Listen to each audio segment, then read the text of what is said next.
ไปลูกไป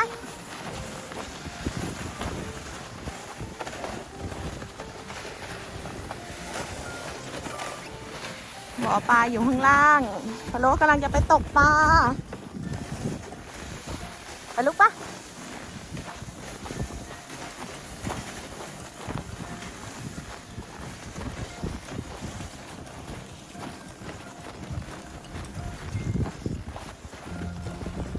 วันนี้พะโล้เก่งจังเลยอุ้ยไปลูกปะไปนำหน้าป๊าไปเลยนำหน้าป๊าไปเลยเร็วๆเ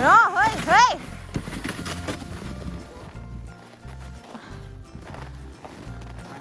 ไปลูกปะ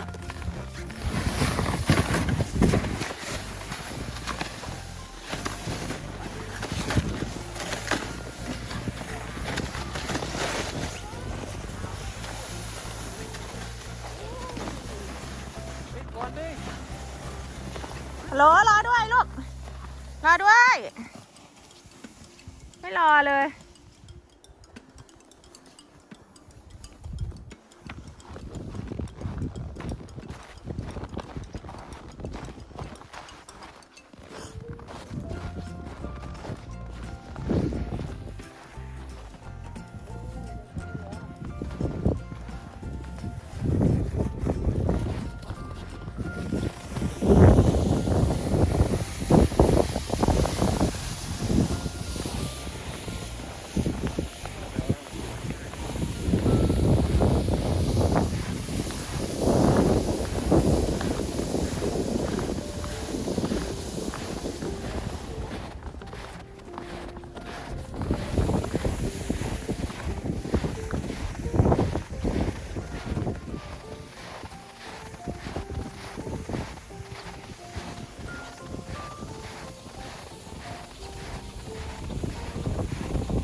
จัดที่นอนของตัวเองดีๆเร็ว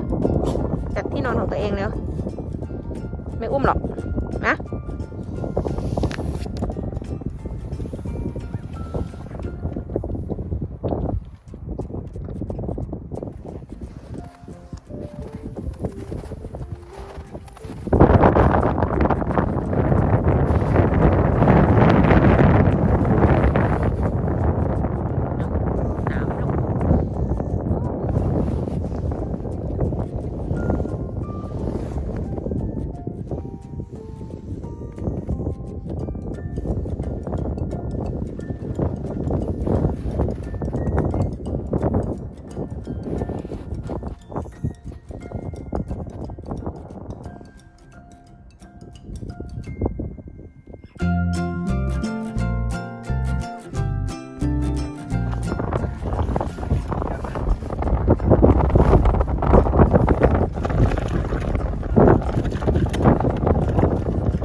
จังเล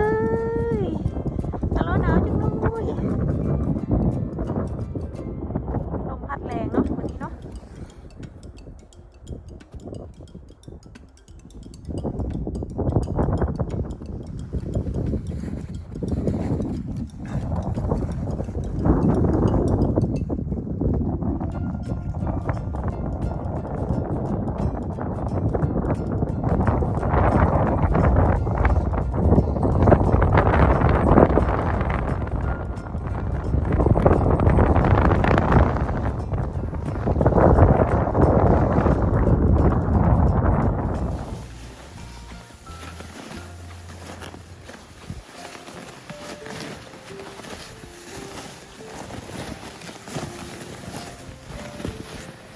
ขามาเดินเองได้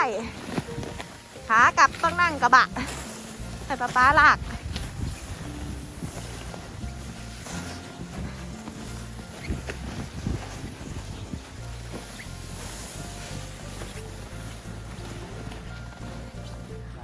น้องเฉยน้องเนาะ